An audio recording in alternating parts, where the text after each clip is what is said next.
and welcome to a very important discussion that matters to each one of us today in today's fast-paced life. I am 𝗗𝗶𝘀𝗃𝗃𝗃. With multiple things to do and multiple roles to play, a lot of us are struggling with a feeling of tiredness in their daily routines. This affects our body immunity, our productivity, and our energy levels as well. So how can we make the transition from feeling tired to thriving in our daily life through simple means solutions? Is something that is in focus today in our discussion on From Tired to Thriving, Power of Essential Vitamins for Energy and Strength. I have with me an eminent panel of experts to understand this. I would like to welcome our panelists today, Prapti Shah, Renal Nutrition Specialist and Certified Diabetes Educator, Senior Nutritionist at Nurture Health Solutions.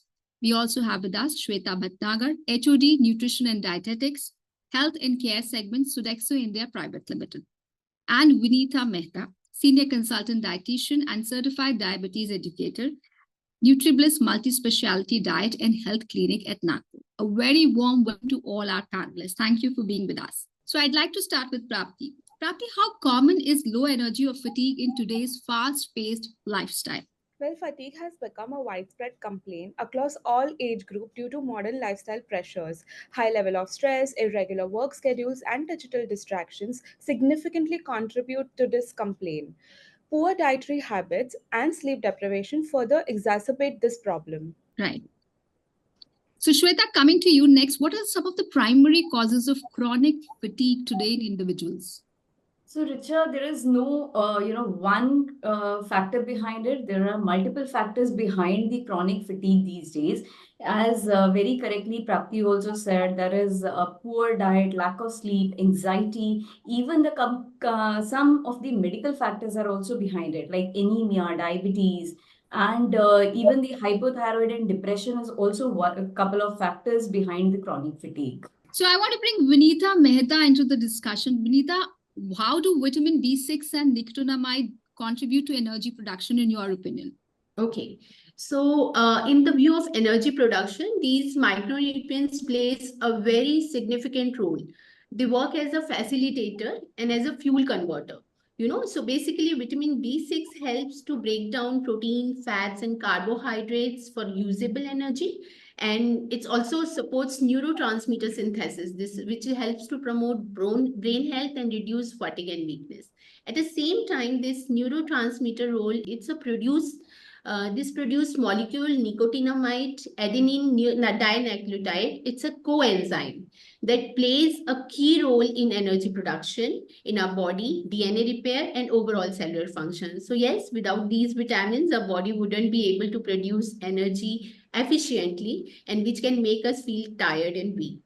So Prapti, coming back to you, what are the signs that someone may be deficient in these vitamins that we just discussed? So the signs that someone should look for to know that they are deficient in these vitamins is persistent fatigue and low energy despite having adequate rest, cognitive difficulties like brain fog and irritability, also nausea, weakness, and in severe cases, depression or weakened immune response can also be one of the signs. Shweta, why is vitamin B12 so important to overall health beyond the energy levels? So, Richa, the vitamin B12 actually plays a very important role. It is very important for the overall metabolism for the energy production also. It converts carbohydrate, fat, and protein into the energy, as well as it improves my nervous system. It produces it helps in the production of the RBC, that is the red blood cells. It prevents one type of anemia. It is actually required in maintenance of the homocysteine regulation as well as in the cardiac health by preventing the blood vessels, the heart vessels, or as the Prati says about the brain function. Yes, it works for the brain function and the mood regulation because it is required for the certain type of neurotransmitter production like serotonin and dopamine. It also helps in the cognitive development. Okay. Vinita, I want to talk to you about copper and zinc. What do these minerals do to enhance immunity in our body?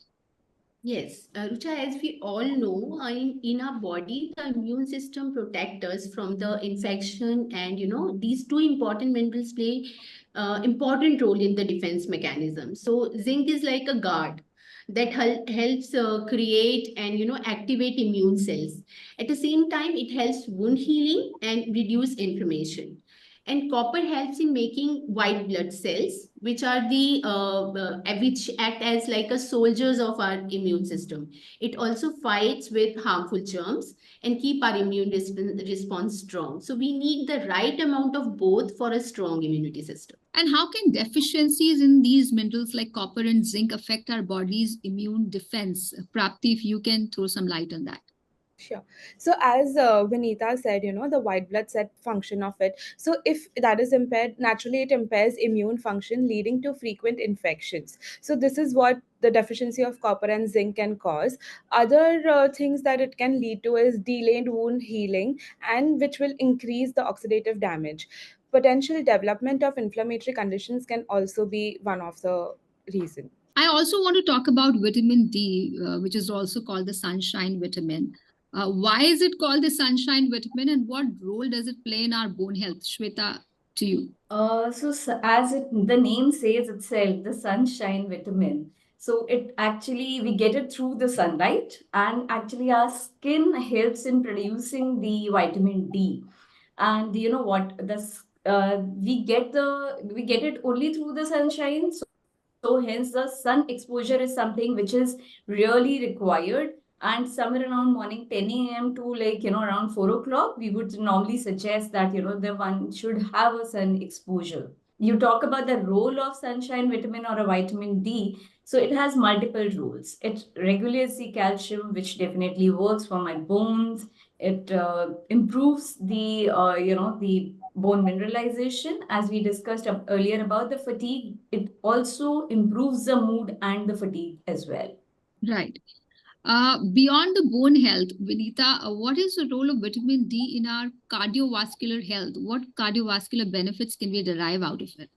Yeah, so in cardiovascular health, vitamin D plays important role.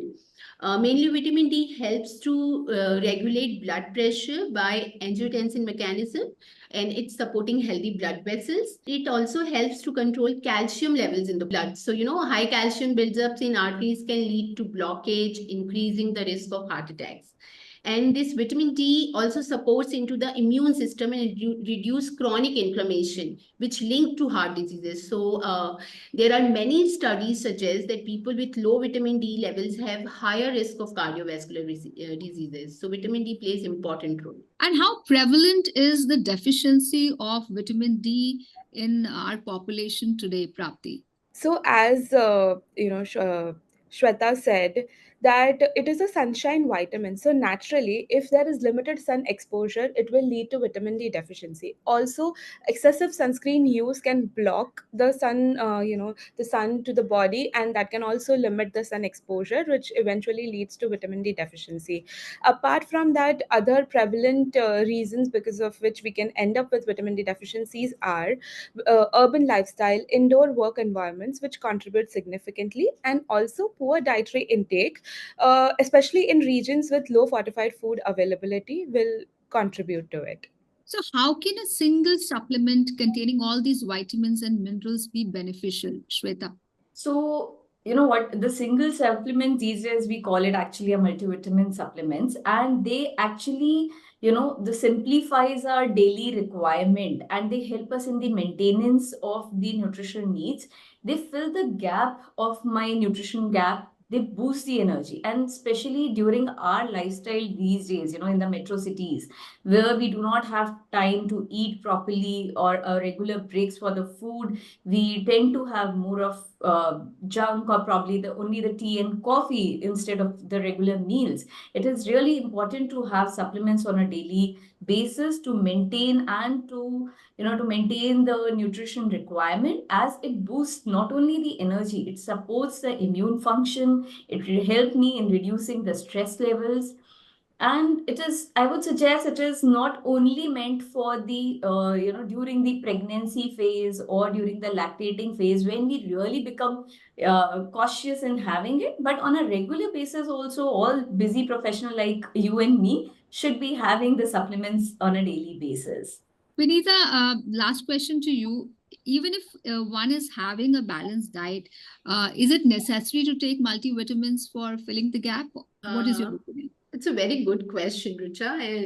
And I really said that as a clinical dietitian, my advice is that a balanced diet should ideally provide all the essential vitamins and minerals our body needs. But in some specific health conditions, yes, our body requirements are high.